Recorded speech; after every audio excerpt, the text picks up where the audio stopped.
Welcome to the I Am Talking Black Talk podcast show. I'm your host, Khing Jus Wurk. This is I Am Talking Black Talk podcast show with Word.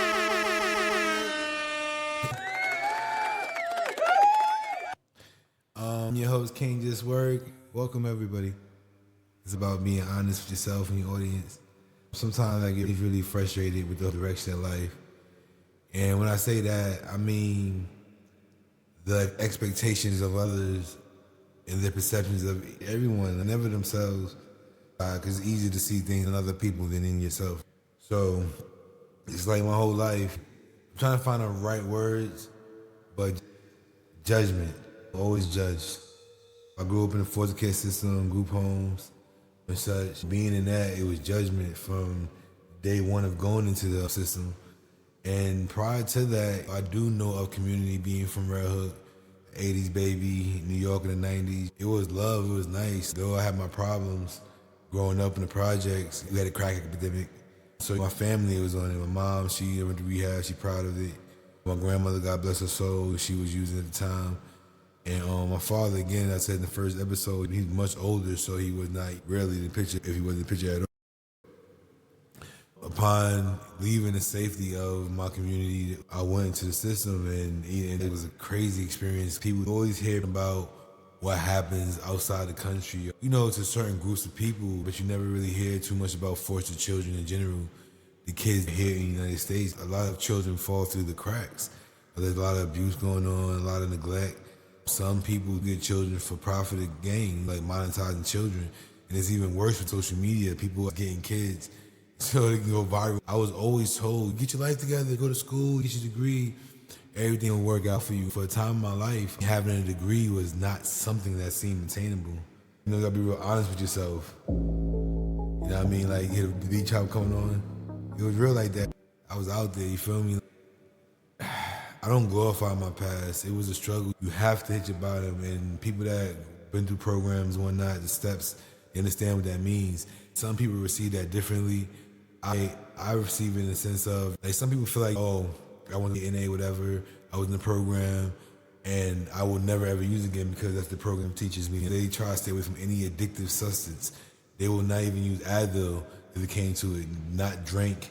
You feel me? Like, you feel like, hey, you want to drink? Like, no. In disrespect to the sobriety. You feel me?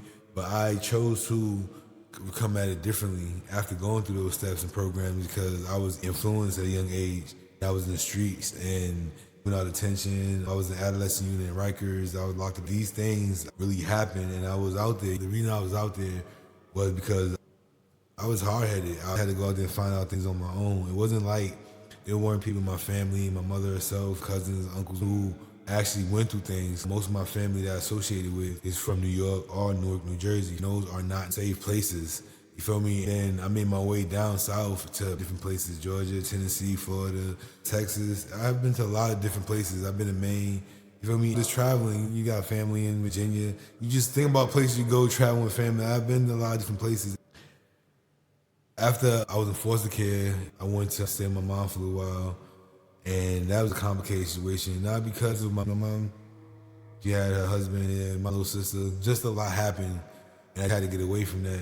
I did get a scholarship to go play football and academic scholarship. And that's why I said I went to Maine. But that was short because I really messed that up. It was college preparatory school. You have real life experiences, you feel me? Like I said, I am talking the Black Talk podcast show with me, your host, Khing Jus Wurk. You feel me? I have real life experiences. I've been through a lot of different things, a lot of different situations.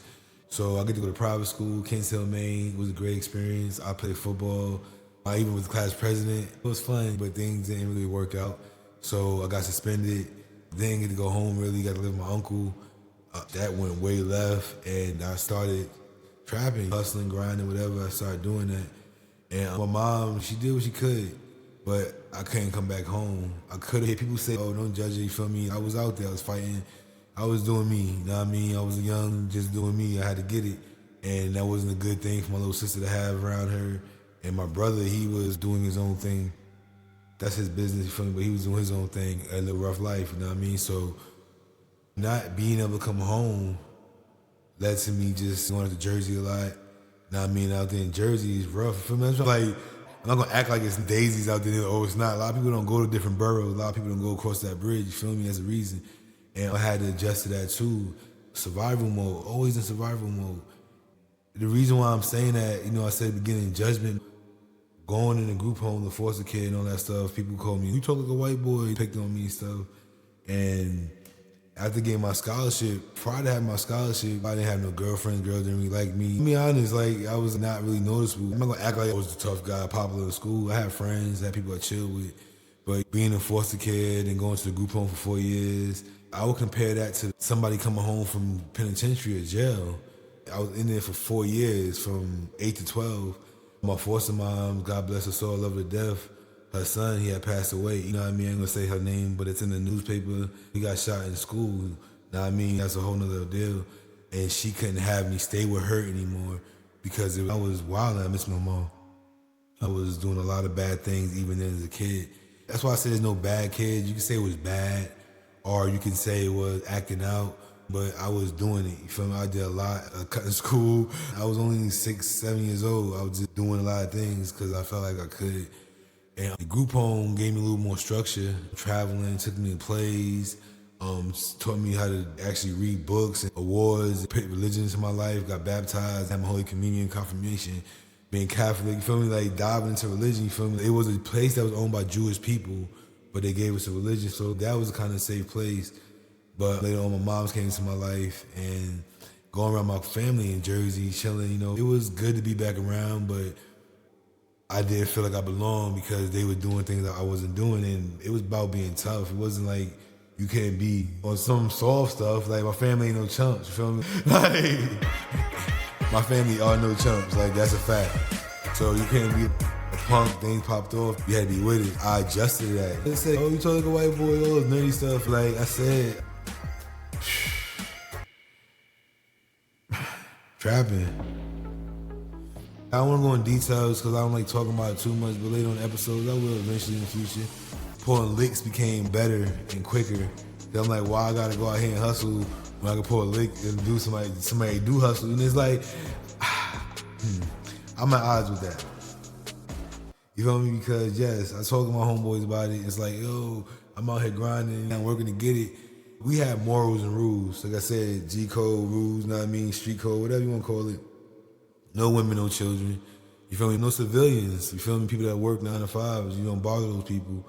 But if you out here in the streets, it was supposed to be fair game because you in the street, you should expect it to happen, and that's what I was taught. You feel me? Shout out to a lot of quote unquote OG big homie that took me under their wing. They taught me a lot of dumb stuff, unnecessary stuff. In all honesty, you know what I mean? That's why nowadays when I talk to the youngins coming up, ain't no jealousy because they chest puffed out. And I understand where that comes from, you feel me? Because I was once that young. I had something to prove. Judgment, the older dude trying to shut me down, and I'm about to explain that. It's like they always hit me with the, oh, I got a family, I ain't got no record, you young, I'm trying to teach you how to do it, make you tougher than me. And I ain't saying they didn't mean well, but it's also a sign of manipulation, you feel me? And giving you like short bread, like 20 off for 80, or you out here all day, every 100 you make, get $20, you feel me? And then trying to discipline you in front of other people. That's what I'm saying, real street stuff, you feel me? That's why I wasn't really too keen with gang stuff, you know what I mean? And a lot of big homies, people that rock with me, understood that. It was always respectful things, like a line you don't cross. Some people get that, some people don't. And it was, like I said, a long journey. When my grandma passed away, God bless her soul, I was really lost. I was really hitting the block hard. I was really using hard, like really using. No details just yet, got to keep that PG rating. But yeah, I found my way in Tennessee to my family, my auntie, and my cousins, God bless their souls. I really love them to death too because I consider them my good cousins. They're probably motivated, educated, hardworking women. So they allowed me to come down and chill with them and stay with them for a while. And it went good for a minute, got a job, I even went down to help Katrina, giving myself props on that. To the I Am Talking Black Talk podcast show with your host, Khing Jus Wurk.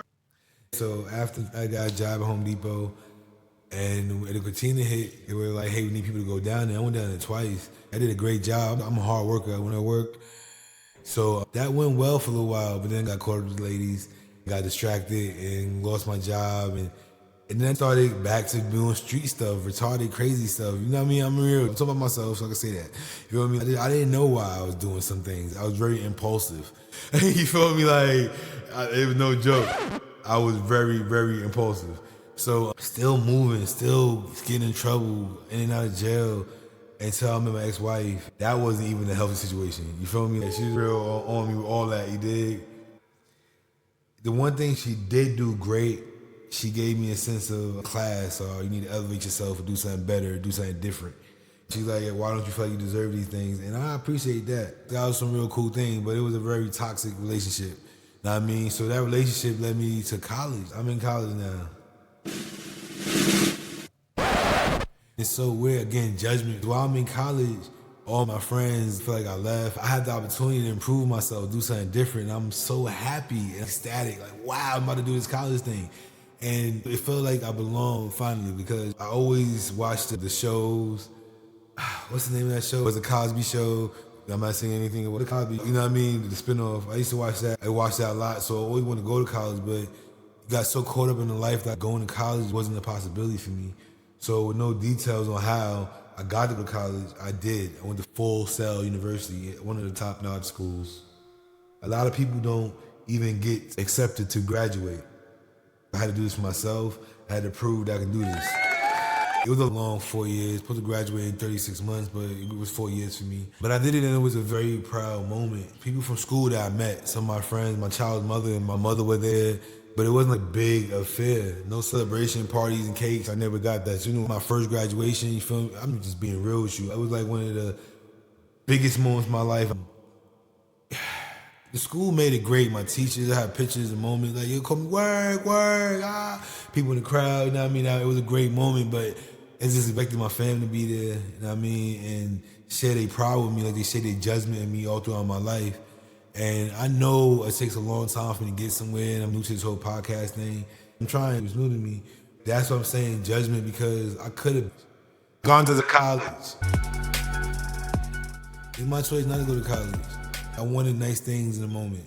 You feel me? I wanted quick money. I wanted to pop bottles and, you know, get lit. I'm just being real with you. It's not like I really paid bills like that. I had a crib in my name. I got money. I chilled. I showed love. I had fun. Once you grow and you mature in yourself and find value in yourself and what you want to do and who you want to be, everything changes a lot. I mean, it's harder now. I'm not doing those things anymore. I used to contemplate doing them, but I'm like, why? I look at my daughter, she's 6 now, I love her to death, she's my heart. And it's like, you know, why would I risk leaving her or even being far away from her for months, let alone days or possibly years by making any mistakes?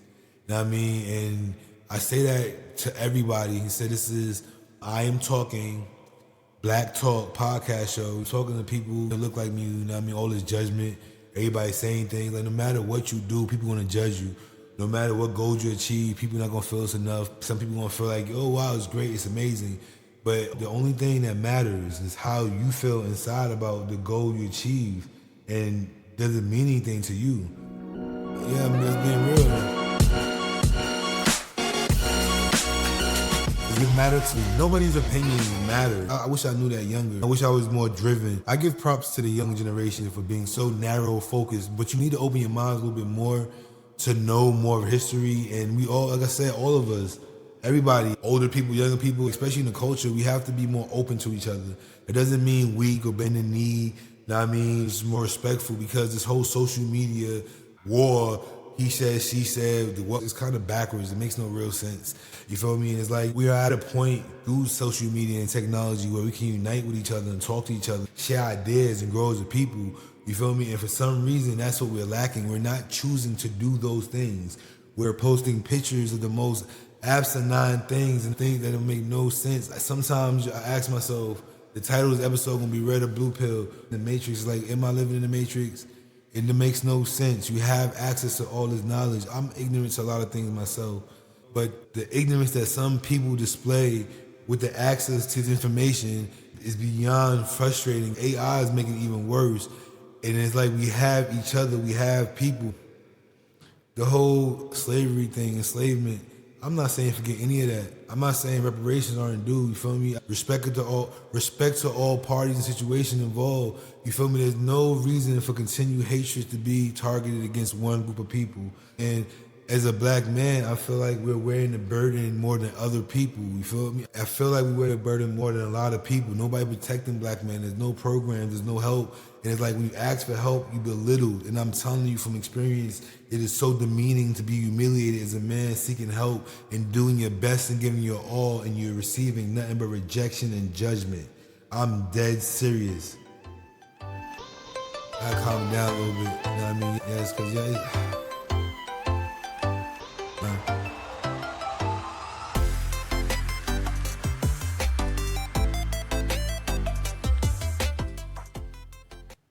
it's just so crazy though, you know what I mean? Like, no matter what you do, people gonna judge you, you know what I mean?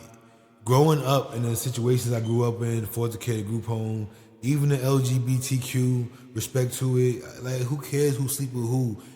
Shame on the people who judge people or shame people for liking whoever they like. If God's gonna judge, let God judge who people share their bed with. I'm tired of talking about it. I feel like there's other subjects we can move on to. You feel me? There's a lot of ignorance, again, on the subject of that community. We have to accept that. If I don't like you, I don't like you. It doesn't matter who you're sleeping with. That's your business. I only rock with certain people. I'm a people kind of person, but not always. Sometimes I just don't want to be bothered with nobody.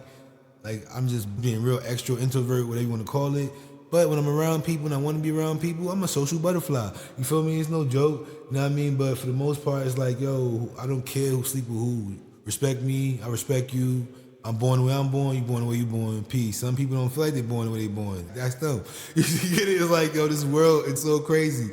What's going on? The judgment, make a choice. What are we deciding to do? What are we doing really? You feel me? I have no idea. I'm trying to figure it out. That's why I'm doing this podcast. I got bills to pay. Let me hit my pitch. Turn that up. Welcome to the I Am Talking Black Talk podcast show with your host, Khing Jus Wurk.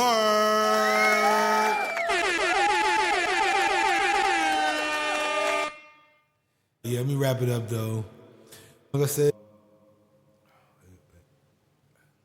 it's been a long journey, but I feel like if anybody has something to say about these subjects going on in the world, I have a lot to say. I'm talking Black Talk Podcast, Khing Jus Wurk. You know what I mean? I want to share my knowledge. I want to grow with people. I monetize this. I monetize my life, my situation. I want to grow and relate with people. I'm going to invite some guests, some premium guests.